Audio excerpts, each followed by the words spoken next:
过往在台湾，我们最喜欢在谈到美中台三方，随时都依着彼此之间的变化而产生的这个距离上的一些改变哦。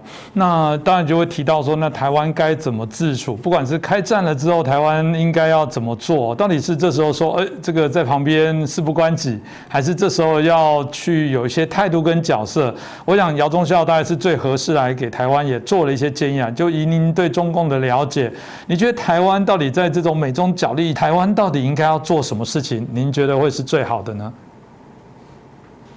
台湾夹在美中之间。有一些不好做，就是保持自己的独立性比较好。美中开战，你们就假装没看见，因为你夹在中间，倒霉的是你们。中共跟美国打，他有的一打，但是他真的甚至对台湾动手，台湾的2300万的老百姓。就遭灾了，就是说，美中打仗他们去打，你们还是保持中立，把自己家防护好，在自己家门口防护好。我也不主动惹事，不挑衅，不惹事，96年导弹演习，过去2次演习我都在海军指挥所，一个是神威95，一个是神剑96演习，当时呢，江泽民就有4句话，核心的4句话，那时候主要的意思就是：不惹事，不示弱。主要的就是我不惹事，我也不示弱。你真的搞到我家门口来了，你飞机飞到我台湾上空了，那我就打你；跑到我12海里上面，我就不客气了。就是说，也不能太孬了，你都跑到我家门口来了，你都跑到我上空来了，我该怎么动怎么动，这个是必要的，因为你们也不用怕，他也没这个能力。他如果对台海如果打下来以后，美日毫无疑问会给中共巨大的威胁，他也不敢，所以他现在天天转，飞机在西南角转，他是不敢进来的。别听他吹牛，就是说，但你要是人家跑到你上空来了。你都没反应，你都睁眼闭眼，那就是你们没有睁眼。但是他只要不到你家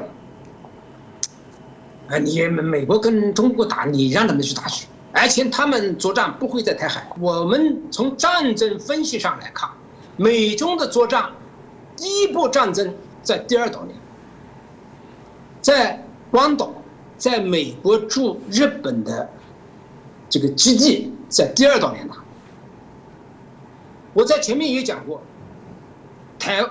中共想突破第1岛链，他的战争不可能就在第1岛链，就实际不到外面去，肯定要波及第2岛链，把战场铺开。美国现在已经认识到这个问题，把澳大利亚拉进来，在第2岛链全面布防。所以说台湾呢，其实也很好办，就是。把自己事做好，老百姓你该怎么赚钱怎么赚钱，部队该怎么值班就怎么值班，对吧？到你家门口就打他，不到你家门口就不要忍，对吧？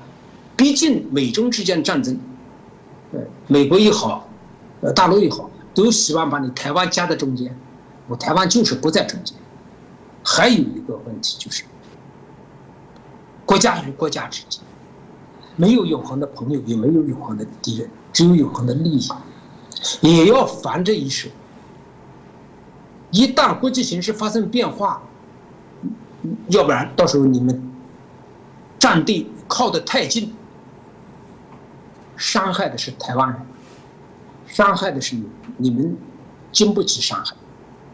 所以还是要守好自己的家就行了。